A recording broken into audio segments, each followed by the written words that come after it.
So we spoke about the dimension to emotional states from the perspective which is shared not just in one particular culture, but you can find traces of this understanding and sometimes very direct parallels. If you delve into the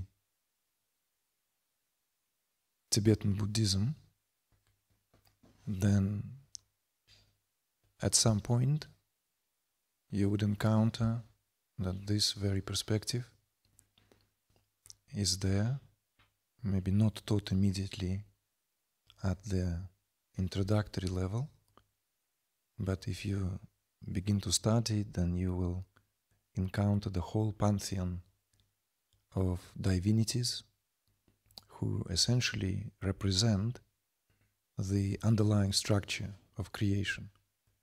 And since we are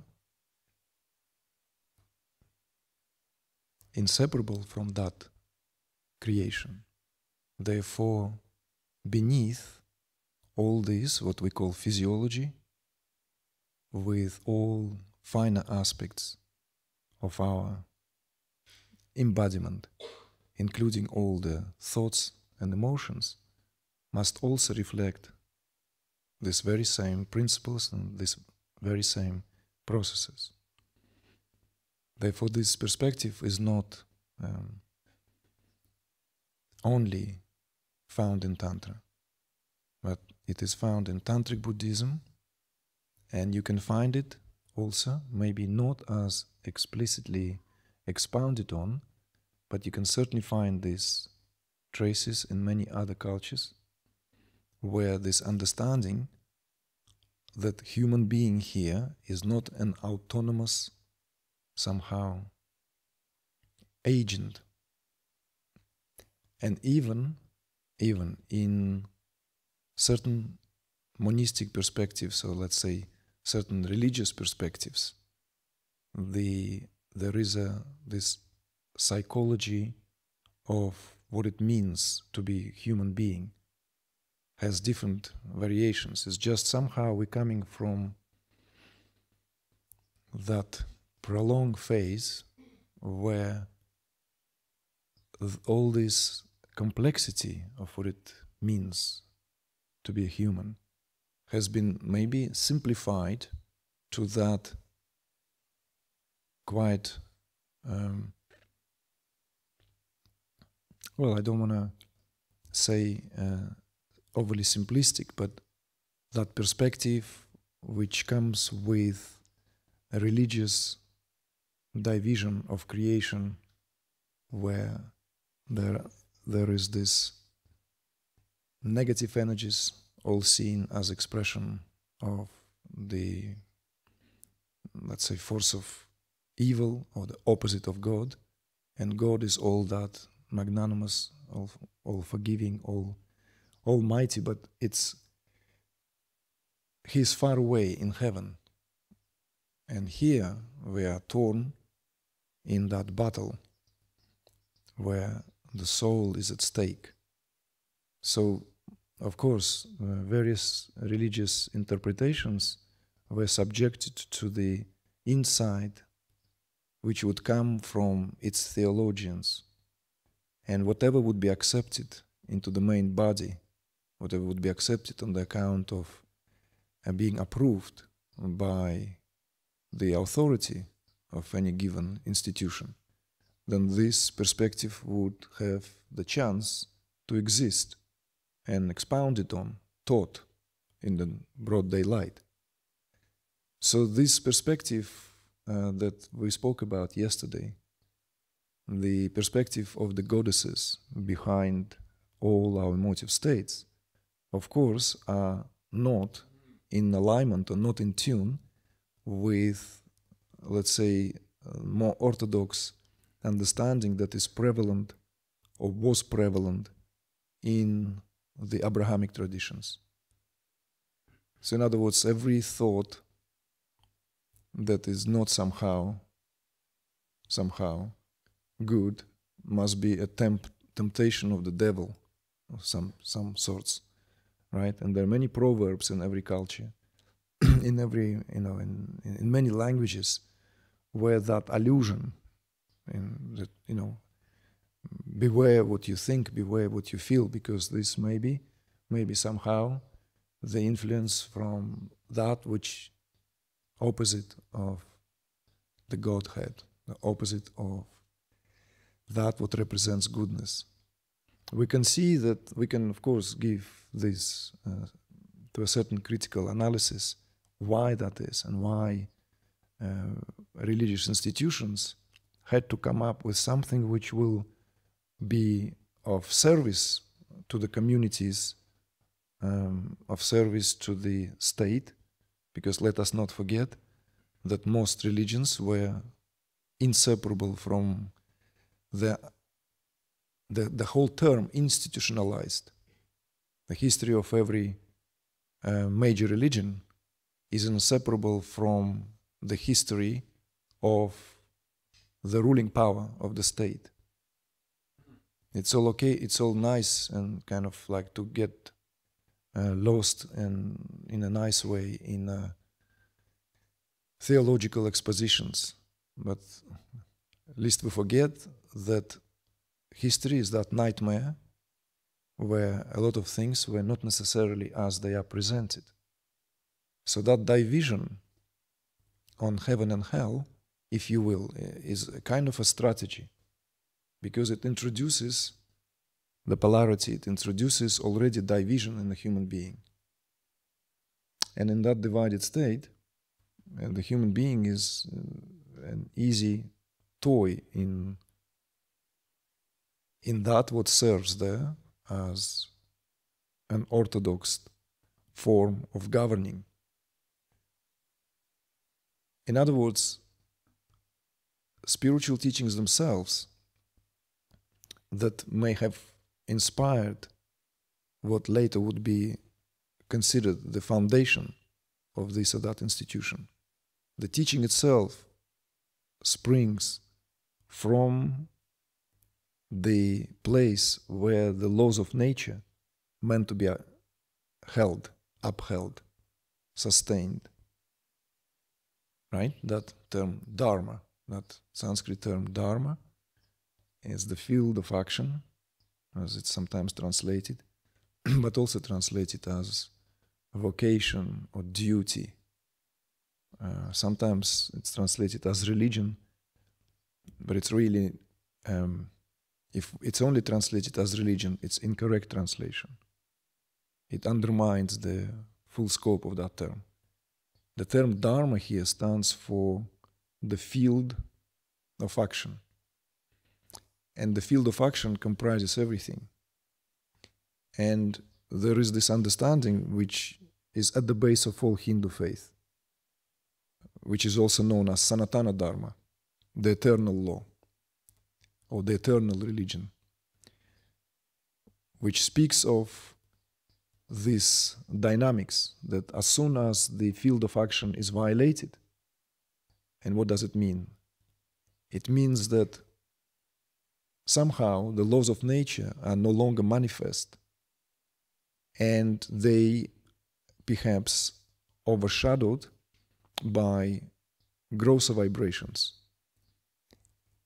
And what happens as a result is that everything that we do, everything that we think, feel, and our interactions carries this element of being overshadowed. Therefore, the Dharma needs to be restored. So all that,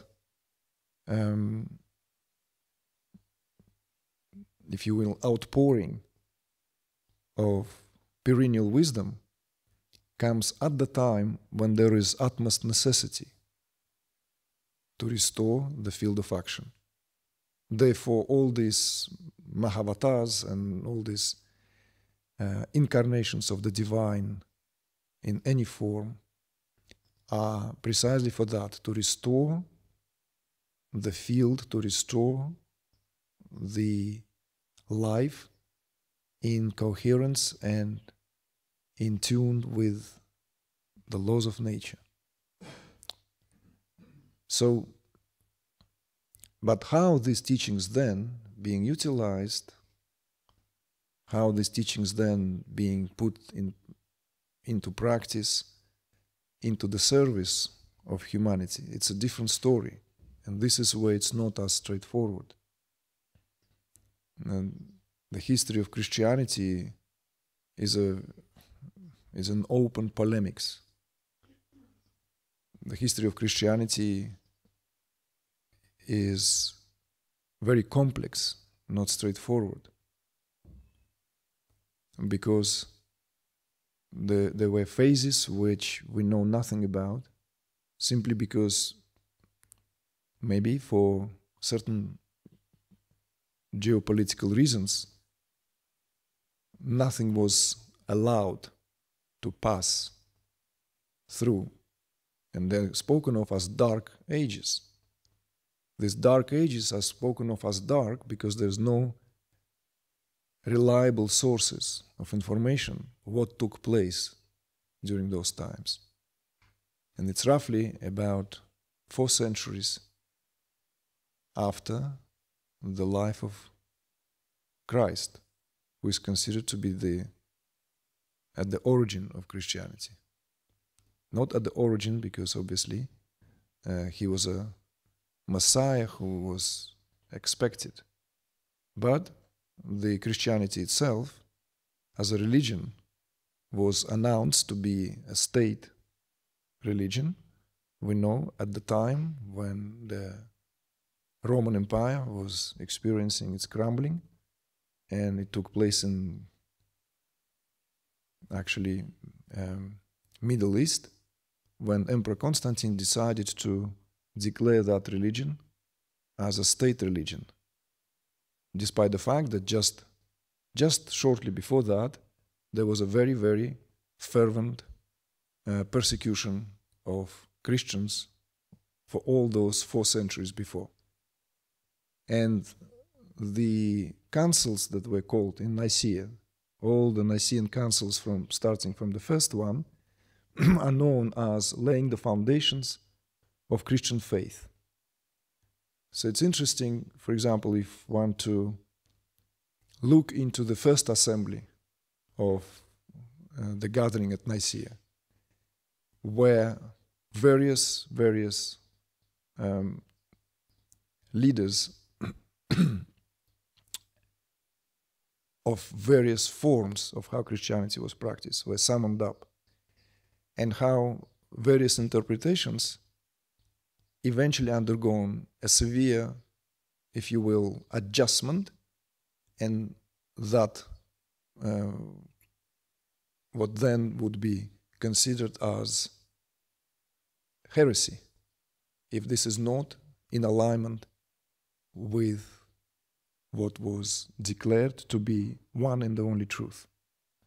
In other words, there was no longer interpretation for the teaching other than the interpretation which was officially declared to be correct. So even the word heresy comes from that. Because heresy meant not in alignment with what was decided at the time. So, of course, it's not that I want to kind of like take this discourse into the historical analysis of what lays at the origin of the institutionalization of the teaching of Christ. But we cannot also put a blind eye on the fact that this was a Machiavellic move, and not short of course, a very, very careful consideration, because the empire was facing its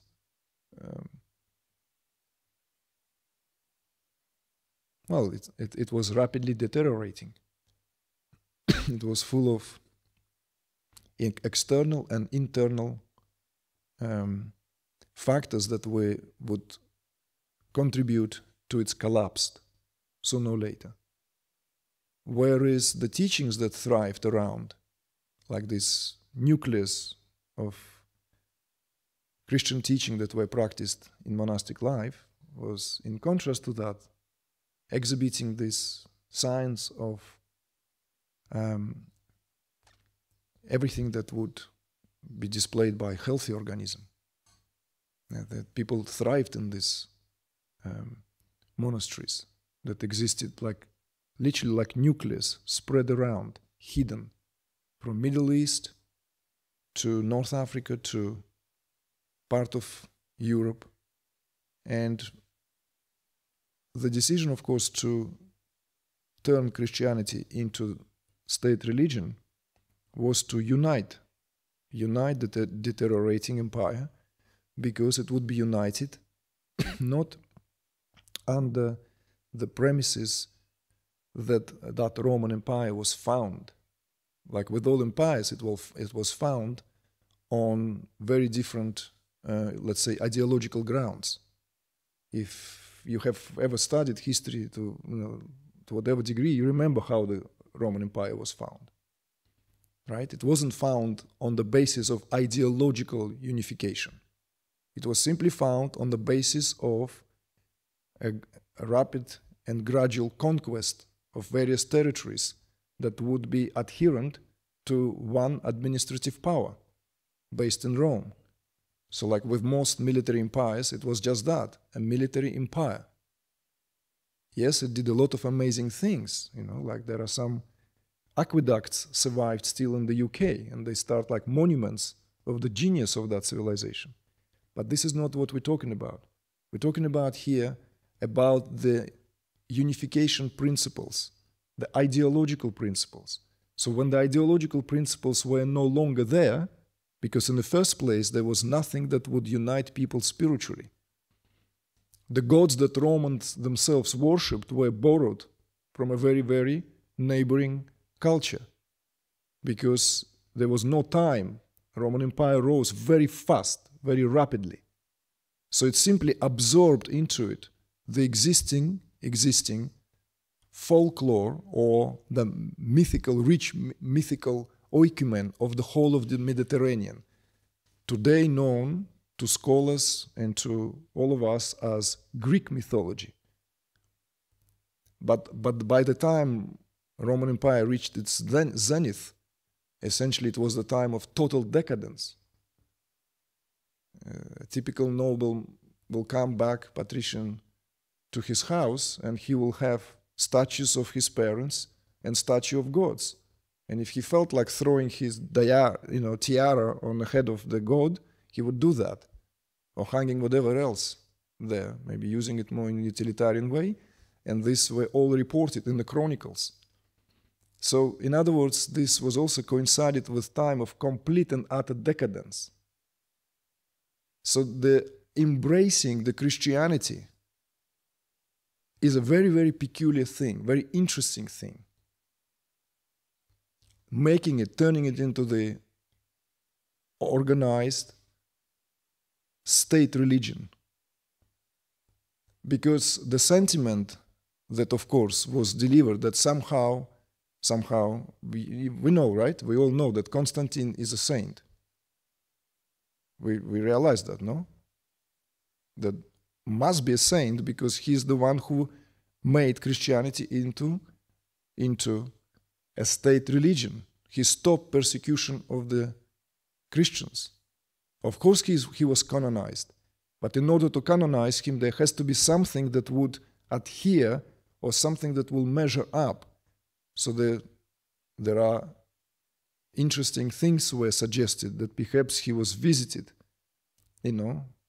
by some very, very powerful being, maybe, Archangel Gabriel or Archangel Michael, and do something that would sanctify in transformation, initiate the transformation of being. And Constantine was filled with that divine message that he had to carry into the execution. But if you study this material more closely, then it all boiled down to the Council at Nicaea, and it was a messy affair, very messy affair. It was a time of political turmoil. The whole thing is like, people poisoning each other because there's so much wealth. The families are multiplied, they're huge, there's so many heirs to inherit. There's so much at stake. So at some point, of course, it's very, and I just don't want to just kind of start sounding cynical. Let's stay with, let's keep away from sarcasm, maybe a little bit of satire, but keep that humorous attitude. Keep that humorous attitude. So, what about other religions? Well, we know that the most extraordinary religion that sprang very fast and evolved in Middle East also was Islam, which is also continuation and according to the canonical expositions is a culmination of the Abrahamic revelations. In Islam, Jewish scriptures and Christian testaments are not dismissed. You have to also, remember, bear that in mind. They all play an important role. They are all accepted. What is not accepted is the interpretation that Christ is the Son of God. He is just one of the prophets, just as Prophet Muhammad. And as Prophet Muhammad, peace be upon him, as it is spoken in the respective tradition, we know brought that unification of all the tribes which had waged war between themselves for a very, very long time.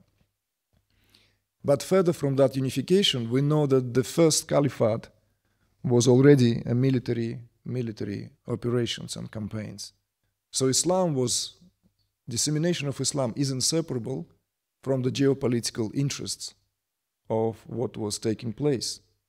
So in other words, this happened even in a more compact phase of time. More news, good news. Good news because speaking about news, by the way. They're not like, some of these news are very old, right? But they're still relevant.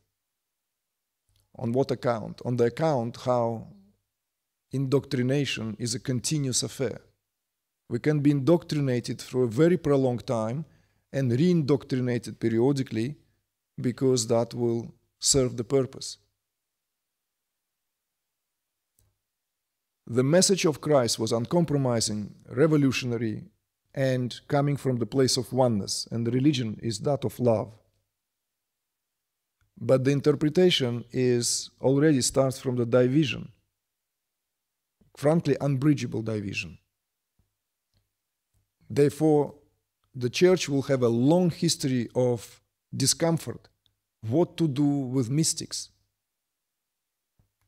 with those who have direct communion, not the communion spoken of when something is being put into the mouth as a holy act of partaking in the body of Jesus.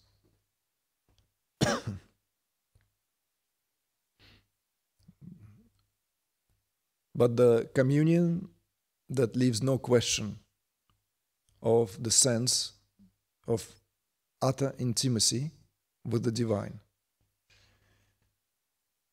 So, was it different in the Orient? Was it entirely different? Well, we know that the history of Buddhism took place much longer, but Buddhism was also brought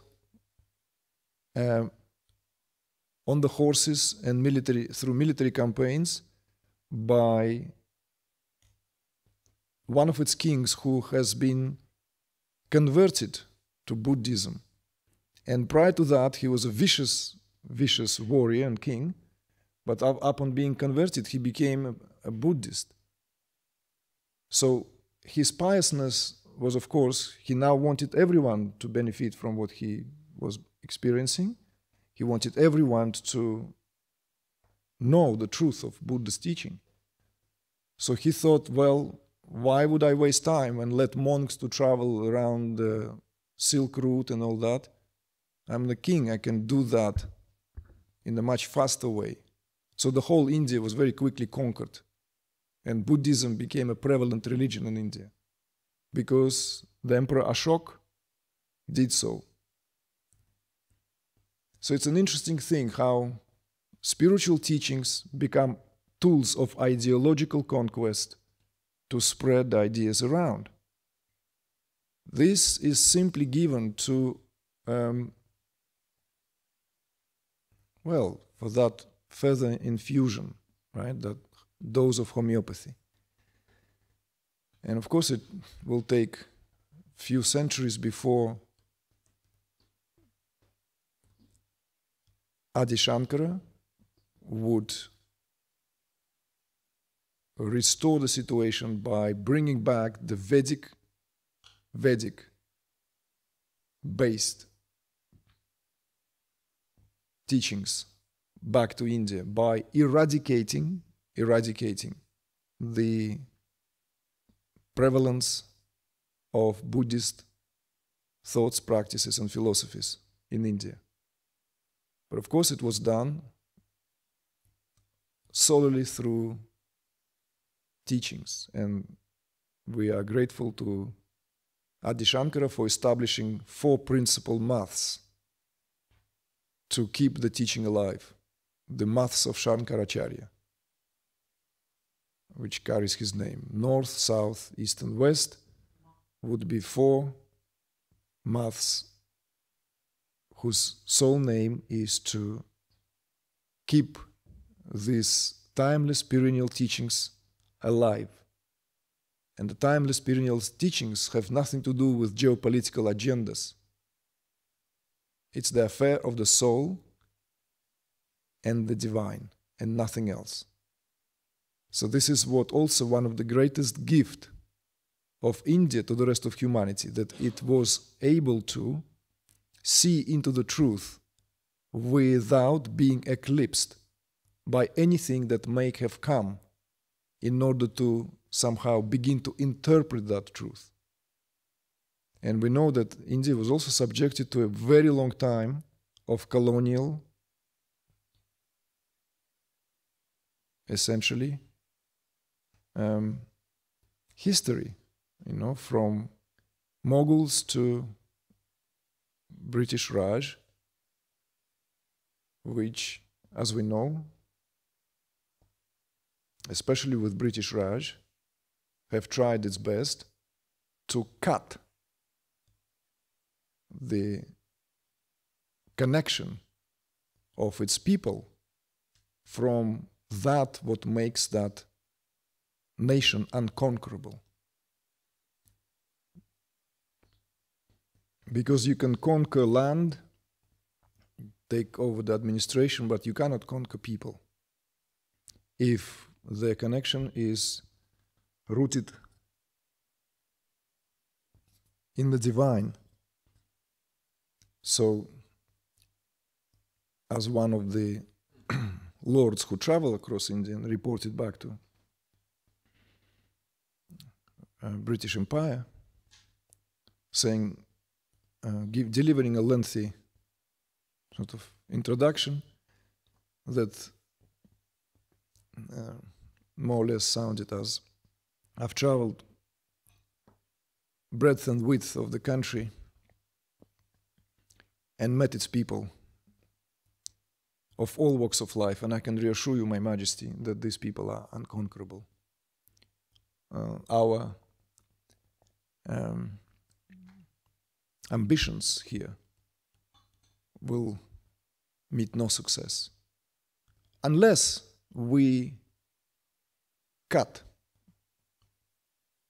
the connection to the source of their strength, which lays in their, essentially, spirituality.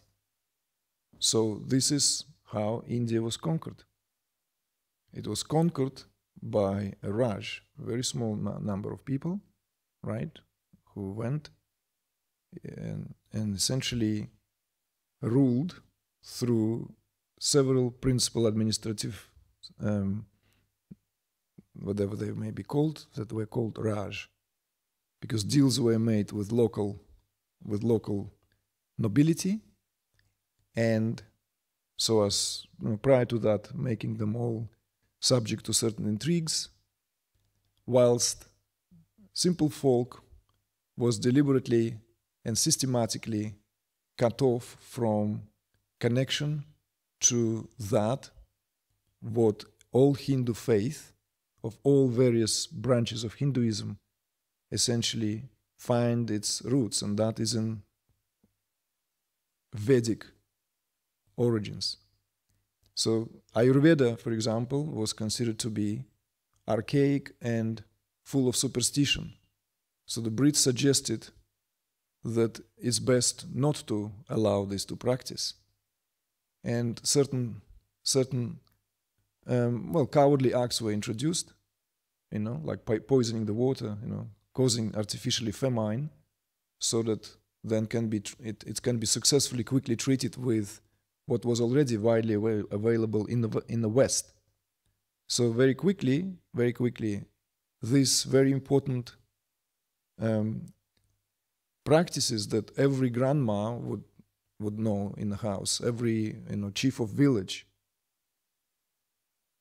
would essentially become unavailable.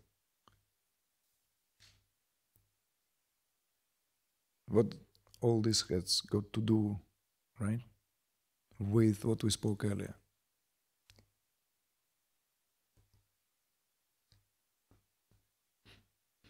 One of the inheritance, or one of the kind of vibrating collective vasanas that we one way or the other picked up and carry, is of course also in relation to how our most immediate ancestors related to their existential affairs with divine or soul affairs, or if your ancestors or some of your ancestors were religious people, then that would be even more so. So one of those things that we've picked up is that sense of guilt, which essentially is an inseparable part of every grand religion. It's the sense of guilt, and it's very strongly runs through the DNA. It is passed on. This guilt is very hard to put a finger on what is it connected to, but this also, it's in relation to sense of impurity. I would even go as far as to say that it's not even so much that we were not encouraged at birth, in our upbringing, that we all so insecure in our abilities and so vulnerable. It is actually primarily stems from these ideas of utter dependency, and that these ideas of inherent impurity which comes with the human birth. Because this is, by the way, runs as a red thread across the entire Abrahamic traditions. That impurity, even if sometimes we find completely something totally opposite within given traditions, they usually stand as an exceptions out of the rule. Exceptions which were also very difficult to reconcile, and maybe that's where this is why, though they were there, obviously, you cannot just censor the Bible and cut out the song, the Song of Solomon, right? Because it's already there and has been there. And those who know the scripture know what it's about. So the sense of guilt, nevertheless, was, and it runs, it doesn't matter, Catholicism, Protestantism, or Orthodox forms, which brings that also sense of shame. Shame which again is very hard for us as modern people to realize where is it coming from and what is it associated with.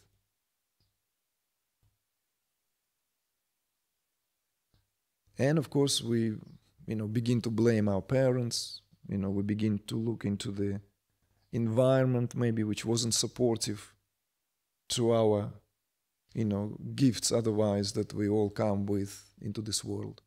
Somehow this gains more momentum than presupposing that there is a possibility that has been an ongoing affair for a very long time. So this is the connection also, you see. So this is why Tantra could rightfully be called shameless path. Please consider this to be a title of the book.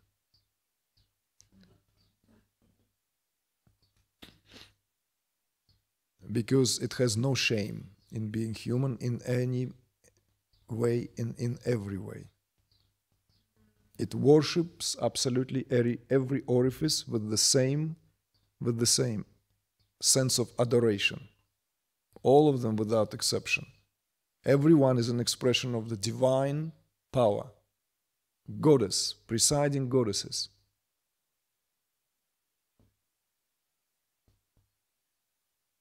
In fact, there are many more advanced tantric practices which include precisely that. Worshipping specific parts of the body.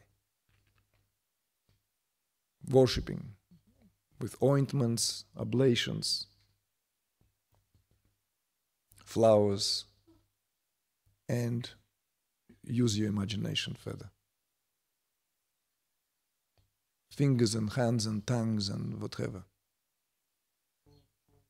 Because this is the temple. And all other temples but pale replicas. Replicas of brick and mortar. And tantric perspective is that the only true temple there, worthy of the worship, is the human body. You can see how utterly heretical this perspective is. It's in fact disgusting. If we look at it from some very well established perspectives, right? Where we already conceived in a sin, already conceived in the act of sin. Therefore, we live life in that sin. And our job here is to essentially somehow being able to reconcile that original sin that already every single man and woman carry from the moment of the fall of Adam, which is only reconciled through the crucifixion and resurrection and ascension of Christ. But of course, when all that is brought into the horizontal plane of interpretation through the narrative, it all loses its meaning. And the meaning is then being reapplied to our direct situation. So it's not just one or two parents. It's a generations who lived, were born and died in that sense of impurity, imperfection, being unable to, because in secret somewhere in hearts it's not being enough, not being good enough. So what I'm suggesting is that nagging sense of never being enough comes from a long history that is being put heavily to carry through, as if to emulate the cross. This is the greatest blasphemy against the religion of love. So, shameless path. Shameless. Shameless love.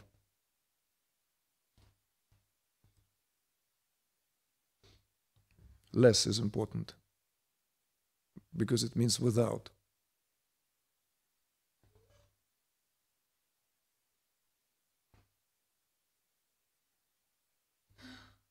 Because it is for us and up to us to complete certain bridging of these polarities that we may still carry, so as to lessen the job for our kin, for our kids and our grandchildren. We need to do it here in our time. So all these ideas of the original sin, all these ideas that are there, as Llewellyn von Lee said, when the God is banished to heaven, then of course, who gives a damn about earth? It becomes a playground of no man's land.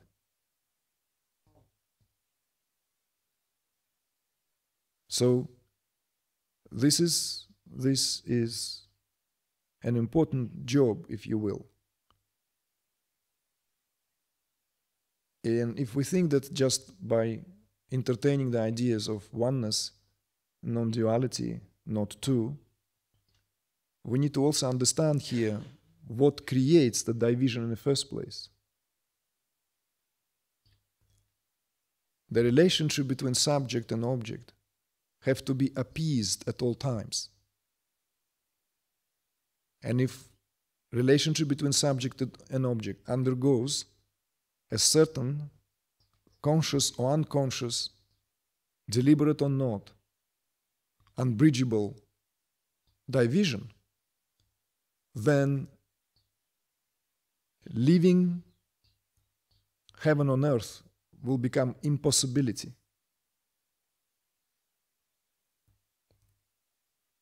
So, therefore, from the point of view of perennial wisdom, there is no such thing as divine or God, Godhead, absolute, without its direct, visceral essence of who we are. Because there is no such thing as spirit in any way other than that what gives us the sense of being alive.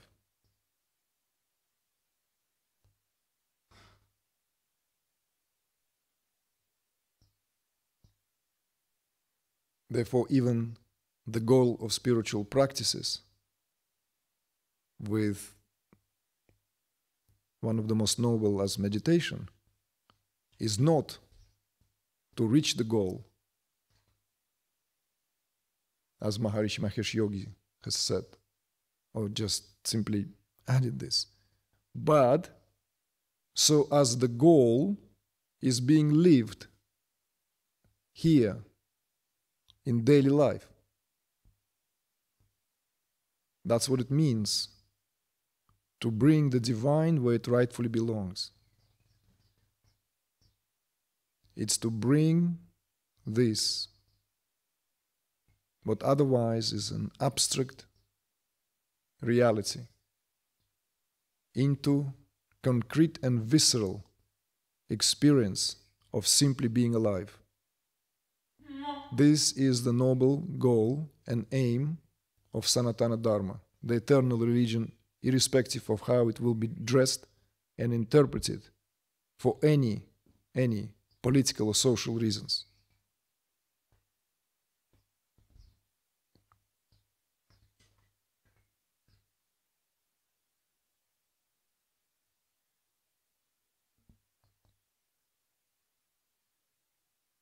So that's what we meant when we have spoken about pouring one into the other, infusing one with the other.